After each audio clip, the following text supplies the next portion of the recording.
Sa po ndezëm qirinjet për të kujtuar jetët e humbura brenda vitit 2025, jo vetëm në Kosovë, por edhe më gjerë. Janë bërë 10 vite që kur shënohet në Kosovë në formë zyrtare. Secila jetë e humbur është një talent i humbur, është një dashuri e humbur, andaj përmes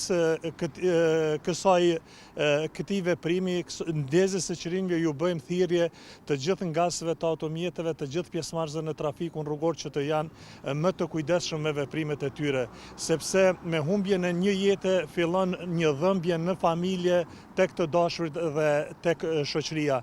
Andaj secili prej neve që jemi në rrugë kemi përgjegjësi ligjore për veprimet tona. Që ne deri më tash kemi arritur që ta kryejm gjysmën e rrugës, domethënë kemi ulur numrin e viktimave në 24%, dhe për 5 vitet e mbetura deri në vitin 2030 uroj që bashkarisht me angazhimin qytetar dhe institucional ta përmbushim dhe ta kompletojmë këtë objektiv të Organizatës së Kombeve të Bashkuara. Për vitin 2024 mund të them që edhe në raportin e progresit, por edhe në raportin do thotë që ka prezantuar Komisioni Evropian para 3 ditë ose 4 ditëve, edhe ne bëmë atë njoftim publik do thotë për opinionin.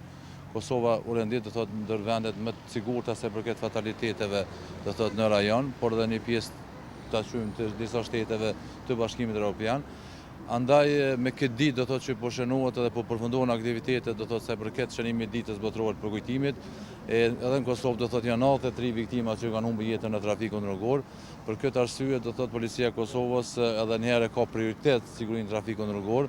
Mirë, po kjo është një vazhdim i aktiviteteve të përbashkëta, domethënë njerëzore, por edhe në terren, por edhe humane, do thotë që siguria në trafikun rrugor të shohë nga lëvizja do thotë e automjeteve, mjeteve trona, këmbësorëve, mjeteve me rrotë edhe duhet ndryshoj, duhet të ketë më shumë respektim të rregullave, duhet të ketë më shumë infrastrukturë rrugore, cilat ju mundson këtyre do thotë shoferëve ose pjesëmarrësve të trafikut të jenë më të sigurt në trafikun rrugor, por edhe pjesa e infrastrukturës ligjore. Janë 82 raste.